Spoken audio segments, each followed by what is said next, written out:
My first concert, Elvis Presley, July 31st, 1969, the International Hotel, Las Vegas, Nevada, on Paradise Road.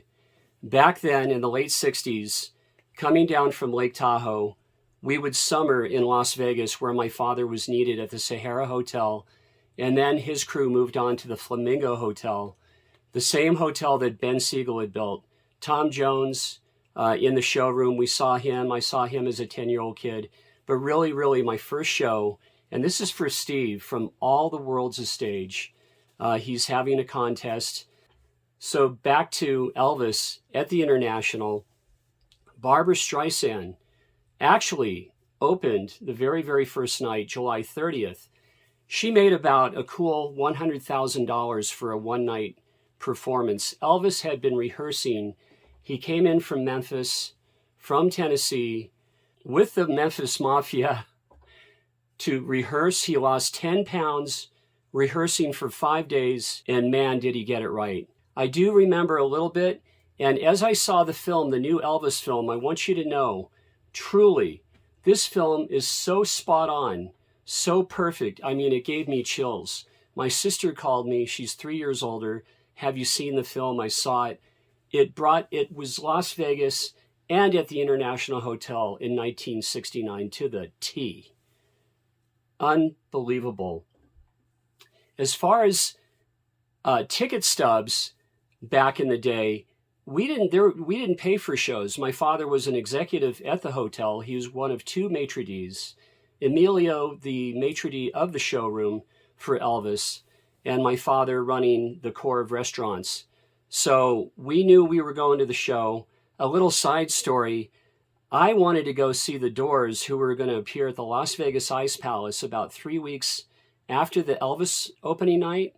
So I was really fixated on that. I was hoping my sister would take me to my first rock concert, but it became, and now I know, my first show was the King. It was Elvis, and it was simply incredible. I'm going to read the set list to you. Now, this is what I do remember. Elvis opened with blue suede shoes. Oh, and by the way, it was my mother who was an entertainer. She was a chorus girl. She worked with many greats. So back to the set list. Blue suede shoes. I remember the opener and how he was just like the movie. That's what he said verbatim. They got it right.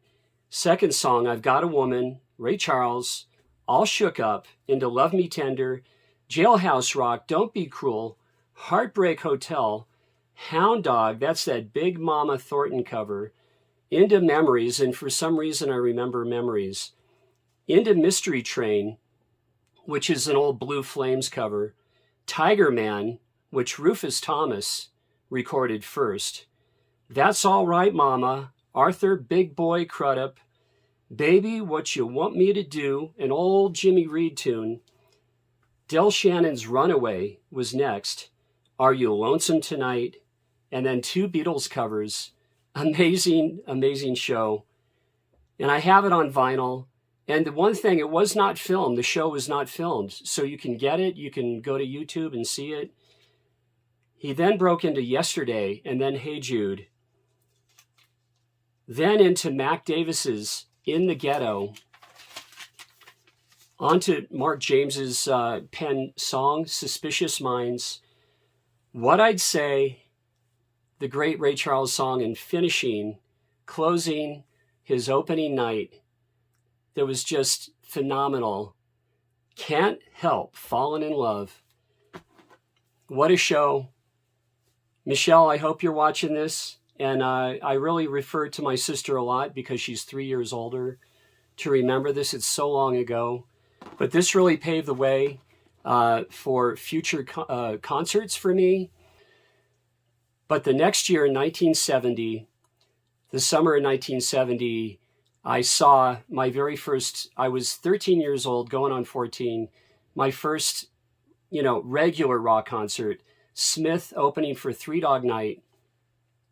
And Three Dog Night was a hard rock band back then. They did Chest Fever, One.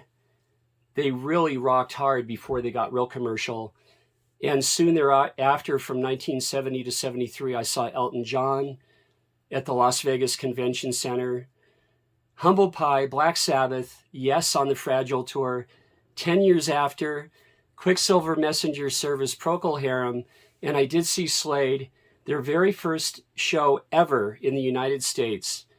They had just jumped from the UK over to the Las Vegas Convention Center, and they opened for Humble Pie, and I saw Rory Gallagher open for Fleetwood Mac on the Penguin Tour, and that night, as I've shared before, Deep Purple was a no-show, and a riot ensued. I hope you enjoyed this, and guys, check out Steve's channel, All the World's His Stage, and please sub him up. Thanks.